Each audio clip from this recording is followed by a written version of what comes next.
So I'm in Korea, right? And I've been noticing a lot of racism here. Asian on Asian discrimination. And there was a sign saying no Filipinos allowed. I went to another place that had a sign on it. USA, okay. European, okay. Korean, okay. Japanese, okay. Taiwanese, okay. And that was it. Like they weren't letting Filipino people or like Chinese people or Vietnamese people into this. Sa gitna ng kasikatan ng mga K-drama at K-pop sa ating bansa, hindi natin maikakaila na marami sa ating mga Pilipino ang nangangarap na makapunta at makapasyal sa South Korea. Pero paano kung sa pagdating mo doon ay hinarang ka sa pinto ng isang restaurant o club dahil lang sa iyong nasyonalidad?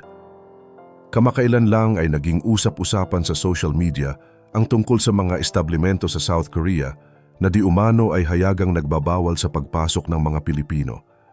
Ang isyong ito ay nagmula sa mga viral na video ng mga banyagang turista na nagulat sa kanilang mga nakitang karatula na may nakasulat na bawal ang mga Pinoy sa loob.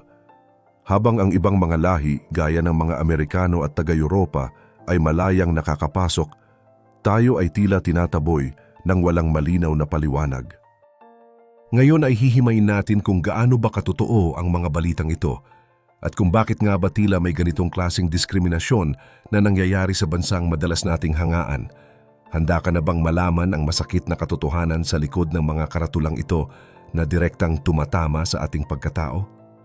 Pero bago po ang lahat, baka pwedeng palike ang video na ito dahil napakalaking bagay na ito sa aming content creators. Maraming salamat po. Nagsimula ang lahat nang mag-post ang isang kilalang content creator na si Elliot Norris tungkol sa kanyang karanasan habang siya ay nasa South Korea. Ayon sa kanya, hindi siya makapaniwala sa mga nakita niyang babala sa labas ng ilang mga pwesto na nagsasabing hindi pinapayagan ang pagpasok ng mga Pilipino. Sa kanyang video, ipinaliwanag niya na nakakakita siya ng matinding diskriminasyon sa pagitan ng mga kapwa Asyano na hindi naman niya napansin noong mga nakaraang pagpunta niya sa bansang iyon.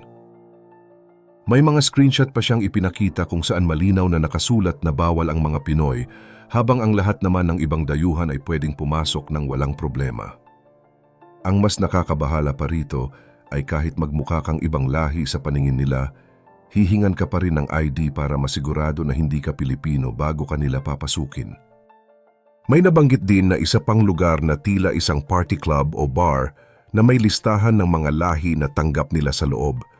Nakalagay doon na pwedeng pumasok ang mga taga-USA, Japan, Taiwan at maging ang mga taga-Europe. Pero kapag tiningnan mo ang listahan, sadyang tinanggal ang mga Pilipino, Chinese at Vietnamese.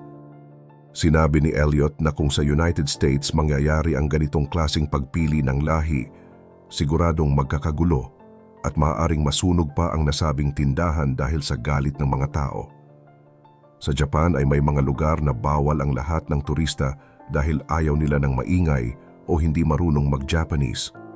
Pero ang ituro ang isang partikular na bansa gaya ng Pilipinas para pagbawalan ay isang malinaw na senyales ng racism o xenophobia.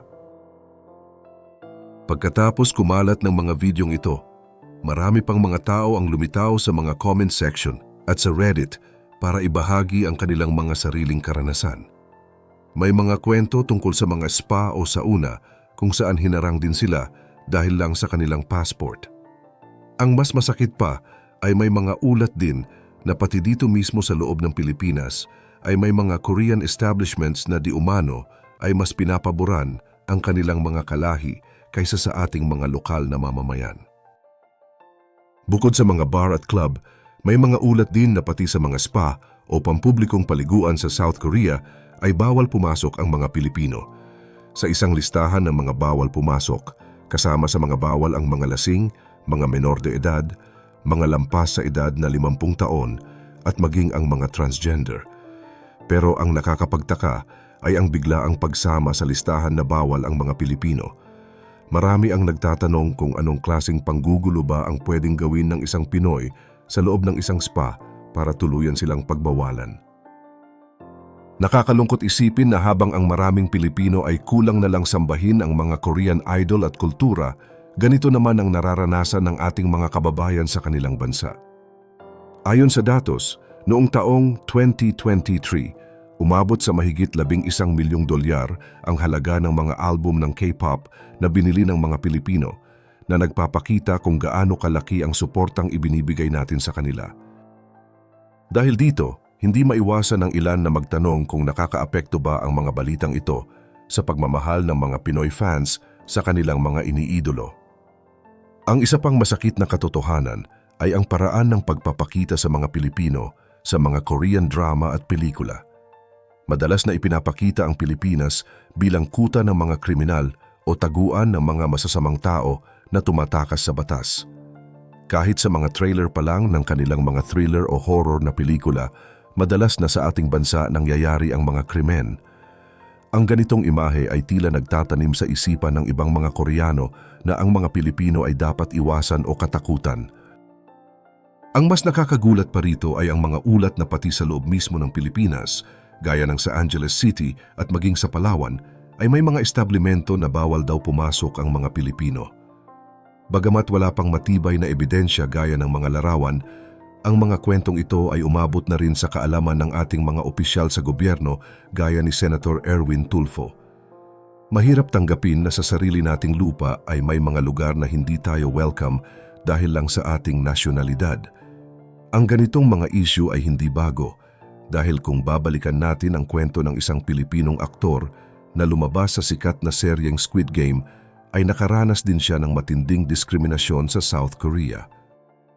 Ikinuwento ng aktor na ito na habang nakasakay siya sa bus papauwi, ay bigla na lang siyang binato ng repolyo sa mukha ng isang matandang babaeng Koreana na naging sanhi pa ng pagkabasag ng kanyang salamin. Ang dahilan ng babae ay dahil hindi siya Koreano at dapat na siyang umalis doon. Ang pinakamasakit na bahagi ng kanyang kwento ay ang katotohanan na maraming tao sa loob ng bus ang nakakita sa pangyayari, pero wala kahit isa ang sumubok na tumulong sa kanya. Sa Pilipinas, kung may makita tayong inaapi na dayuhan, sigurado na may magtatanggol o makikialam. Pero doon, tila normal lang ang makita ang ganitong trato sa mga banyaga. Hindi lang ang karanasan sa loob ng bus ang nagpapakita ng ganitong uri ng trato. Ayon sa iba pang mga banyaga na naninirahan sa South Korea, karaniwan na ang makaramdam ng matinding pag-iwas mula sa mga lokal. May mga pagkakataon pa nga na ayaw silang katabi ng mga Koreano sa loob ng bus o tren, at kung minsan ay tila diring-diri ang mga ito kapag nadidikit ang kanilang balat. Ang ganitong pag-uugali ay madalas na nagmumula sa tinatawag na strong sense of Koreanness o ang sobrang taas na pagtingin nila sa sarili nilang lahi at nasyonalismo. Sa kanilang kultura, may malalim na paniniwala na ang maputing balat ay simbolo ng mataas na katayuan sa buhay, habang ang mas maitim na balat na karaniwan sa atin sa Southeast Asia ay madalas na iniuugnay sa kahirapan o manual labor. Sa katunayan, ayon sa sariling pag-aaral ng World Values Survey, lumalabas na mahigit 15% ng mga South Koreans ang nagsabi na ayaw nilang magkaroon ng kapitbahay na ibang lahi. Kung ikukumpara ito sa Pilipinas na may mas mababa sa 5%, makikita natin ang malaking pagkakaiba sa kung paano natin tinatanggap ang mga banyaga. Pero hindi lang ito issue sa ibang bansa dahil maging sa ating sariling bayan ay umaalingasaw na ang balita. Nakarating na kay Senator Erwin Tulfo ang mga ulat tungkol sa mga Korean-only establishments na nag-ooperate dito sa Pilipinas. Nagbigay na ng babala ang senador na kapag napatunayang totoo ang mga aligasyong ito, ay hindi siya magdadalawang isip na ipasara ang mga nasabing negosyo. Nakakainsulto nga naman na sa sarili nating lupa ay pagbabawalan tayong pumasok sa mga lugar na bukas para sa mga dayuhan. Gayunpaman, mahalagang tandaan na hindi lahat ng South Koreans ay ganito ang pag-iisip. Marami tayong nakikita online na mga Koreans na mahal ang ating bansa, ang ating pagkain at ang ating kultura. Sila ang patunay na hindi natin dapat i-generalize ang isang buong bansa dahil lang sa maling gawain ng ilan. Kung lalabanan natin ang diskriminasyon sa pamamagitan din ng galit, parang nagbuhos lang tayo ng gasolina sa apoy. Ang pagiging racist ay isang sakit sa lipunan na hindi lang sa kanila nangyayari dahil aminin natin na maging tayong mga Pilipino ay may sarili ring mga pagkakamali at biro tungkol sa ating kulay ng balat na minsan ay nakakasakit na rin. Kaya sa huli, ang pagbabago ay magsisimula sa respeto. Kung ipapakita natin na hindi tayo ang iniisip nilang mababang uri ng tao, unti-unting mababago ang pananaw ng mundo sa atin. Kayo, ano sa tingin nyo ang pinakamagandang paraan para mabawasan ang diskriminasyon sa mundo? Sa halip na magalit, may mas positibo ka bang paraan para ipakita ang ganda ng ating lahi? Ibahagi ang inyong mga saloobin sa comment section sa ibaba dahil ang bawat boses ay mahalaga para sa mas maayos na pakikitungo sa isa't isa, at huwag rin kalimutang i-like ang video na ito at mag-subscribe para lagi kayong updated sa ating mga kwento.